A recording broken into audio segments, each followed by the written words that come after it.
Your brain has three evolutionary layers. At the bottom is your brainstem, ancient survival circuitry. When danger appears, your brainstem triggers your autonomic nervous system and forces you into a survival response. It doesn't ask permission. Your autonomic nervous system has two major branches.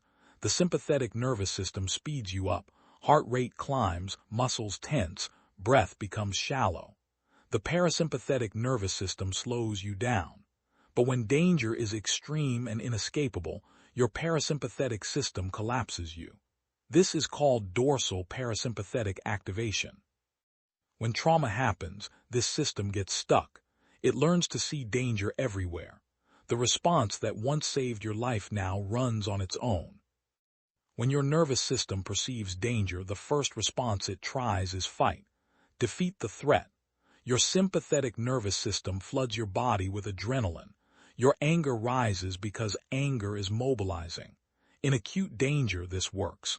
You overpower the threat and survive. But in chronic trauma, fight gets weaponized.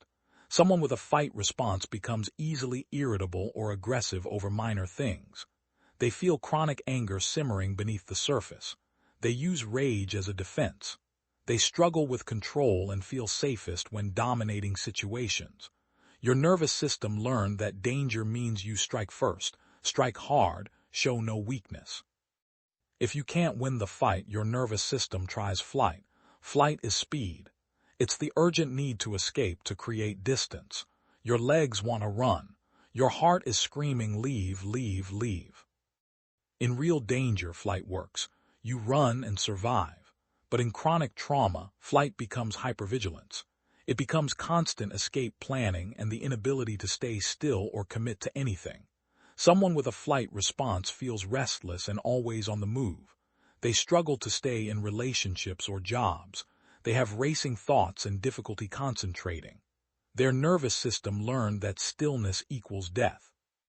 When fight and flight don't work, when you can't win and can't escape, your body tries freeze. Freeze is a full parasympathetic shutdown. Your muscles lock. Your breath becomes shallow. You become a statue. For prey animals, this works. The predator loses interest in something that isn't moving. Someone with a freeze response feels numb or emotionally disconnected. They experience dissociation and spacing out. They become paralyzed when confronted with conflict. They feel stuck, like they're watching life happen instead of living it, but it's not weakness. It's an ancient survival mechanism still running. The cruel part, your mind is still awake. You can feel the threat, but your body won't move. That dissociation, that feeling of watching yourself from outside your body, is your mind's emergency escape hatch. FAWN means appease the threat, make yourself small, become indispensable, read the threat's needs before they express them. FAWN develops especially in childhood relational trauma when the threat is your caregiver. The person who's supposed to protect you is the person you fear. You can't fight them, can't leave them, can't freeze because they'll hurt you more, so you learn to disappear into their needs. Someone with a FAWN response struggles to identify their own needs. They become anxious when others are upset. They over-apologize and take blame for things outside their control. They become a people pleaser who burns out.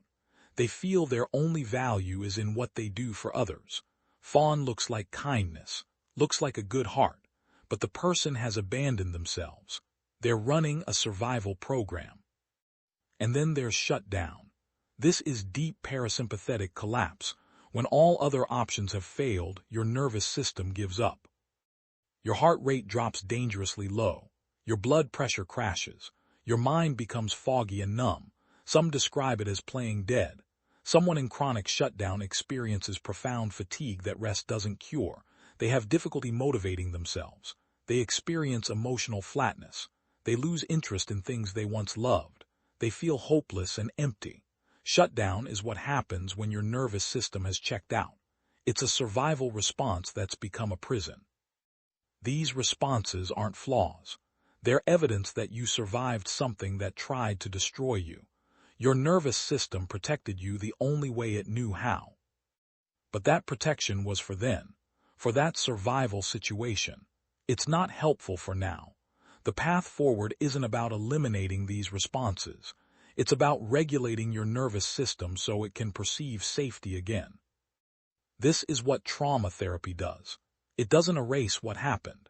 It recalibrates what your body believes about danger. Somatic experiencing therapy moves the energy frozen in your body.